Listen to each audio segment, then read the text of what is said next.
ಈಗ ನಾವು ಪದ್ಮನಾಭ ಟೆಂಪಲ್ ಹೋಗ್ತಾ ಇದೀವಿ. ಹೋಗ್ಬಿಟ್ಟು ಏನ್ ನೋಡ್ಕೊಂಡ್ ಬಂದ್ವಿ ಅಂತ ಅದನ್ನ ಎಲ್ಲ ನಮ್ಮ ಸ್ಟೂಡೆಂಟ್ಸ್ ಗಳು ಬಂದು ಹೇಳ್ತಾರೆ. ಎಲ್ಲರಿಗೂ ನಮಸ್ಕಾರ. ನಾವಿವತ್ತು ಅನಂತ ಪದ್ಮನಾಭ ಸ್ವಾಮಿ ದೇವಸ್ಥಾನದಲ್ಲಿದ್ದೀವಿ. ಈ ದೇವಸ್ಥಾನ ಕೇರಳದಲ್ಲಿರುವ ತಿರುವನಂತಪುರಂ ಸಿಟಿಯಲ್ಲಿ ಬರುತ್ತೆ. ಇದನ್ನ ಟ್ರಿವಾಂಡ್ರಮ್ ಅಂತ ಕೂಡ ಕರೀತಾರೆ. ಈ ದೇವಸ್ಥಾನ ಅತ್ಯಂತ ಪವಿತ್ರವಾದ ದೇವಸ್ಥಾನ ಎಂದು ಹೆಸರುವಾಸಿಯಾಗಿದೆ. ನಾಗರಾಜರಾದ ಆದಿಶೇಷನ ಮೇಲೆ ಮಲಗಿರುವ ಸ್ಥಿತಿಯಲ್ಲಿ ದೇವರನ್ನು ಪೂಜೆ ಮಾಡ್ತಾರೆ. ಈ ದೇವಸ್ಥಾನದ ವಿಶೇಷತೆ ಏನಂದ್ರೆ ಶ್ರೀ ಪದ್ಮನಾಭ ಸ್ವಾಮಿಯು 5 ತಲೆಯ ಆದಿಶೇಷನ ಮೇಲೆ ಮಲಗಿದ್ದಾರೆ. ಈ ಮಲಗಿರುವ ಒಂದು ರೂಪವನ್ನು ಶಾಶ್ವತೆಯ ಪ್ರತೀಕ ಎಂದು ಇಲ್ಲಿ ಜನರು ಭಾವಿಸುತ್ತಾರೆ. ಹಾಗೆಯೇ ಪದ್ಮನಾಭ, ನಾಭಿಯಿಂದ ಬರುವುದು ಕಮಲದ ಹೂವು. ಶ್ರೀ ಪದ್ಮನಾಭ ಸ್ವಾಮಿಯ ನಾಭಿಯಿಂದ ಕಮಲದ ಹೂವು ಬರುತ್ತೆ. ಆ ಹೂವಿನ ಮೇಲೆ ಬ್ರಹ್ಮದೇವರು ಸ್ಥಾಪಿಸುವ ಹಾಗೆಯೇ ಶ್ರೀ ನಾರಾಯಣನ 108 ದೇಶಗಳಲ್ಲಿ ಈ ದೇವಸ್ಥಾನವು ಒಂದು ದೇಶ ಎಂದು ಭಾವಿಸುತ್ತಾರೆ.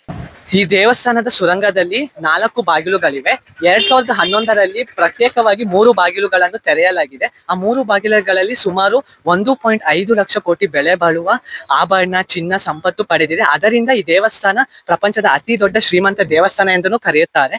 ಮುಖ್ಯ ವಿಷಯವೇನೆಂದರೆ ಆ 4 ಬಾಗಿಲುಗಳಲ್ಲಿ ಒಂದು ಬಾಗಿಲು ತೆರೆಯಲ್ಪಟ್ಟಿಲ್ಲ, ಏಕೆಂದರೆ ಅಲ್ಲಿನ ಜನರ ಧಾರ್ಮಿಕ ನಂಬಿಕೆಗಳಿಂದ. ಟ್ರಾವನ್ಕೋರ್ ರಾಜ್ಯ ಕುಟುಂಬದವರು ಈ ದೇವಸ್ಥಾನದ ನಿರ್ವಹಣೆಯನ್ನು ನೋಡ್ಕೊಳ್ತಿದ್ದಾರೆ. ಮತ್ತೆ ಇಲ್ಲಿ ತುಂಬಾ ಹಳೆಯಾದ ದೇವಸ್ಥಾನದ ಕೆರೆ ಇದೆ. ಅದ್ರ ಹೆಸರು ಬಂದು ಪದ್ಮತೀರ್ಥ ಎಂದು. ದೇವಸ್ಥಾನ ಏನಿದೆ ಇದು ದ್ರಾವಿಡಿಯನ್ ಸ್ಟೈಲ್ ಅಲ್ಲಿ ಕಟ್ಟಿದ್ದಾರೆ. ಅದ್ರ ಗೋಪುರ ಬಂದ್ಬಿಟ್ಟು 100 ಅಡಿ ಎತ್ತರ ಇದ್ದು ಅದರಲ್ಲಿ ಸೂಕ್ಷ್ಮವಾದ ಶಿಲ್ಪಗಳಿವೆ. ಅದರ ಪ್ರತಿಮೆ ಬಂದ್ಬಿಟ್ಟು 18 ಅಡಿ ಉದ್ದ ಇದೆ. ಅದು ಯಾವುದೇ ಕಲ್ಲು ಅಥವಾ ಮೆಟಲ್ ಇಂದ ಕಟ್ಟಿಲ್ಲ, ಅದನ್ನ ಹರ್ಬಲ್ ಸ್ಟೋನ್ ಇಂದ ನಿರ್ಮಿಸಲಾಗಿದೆ.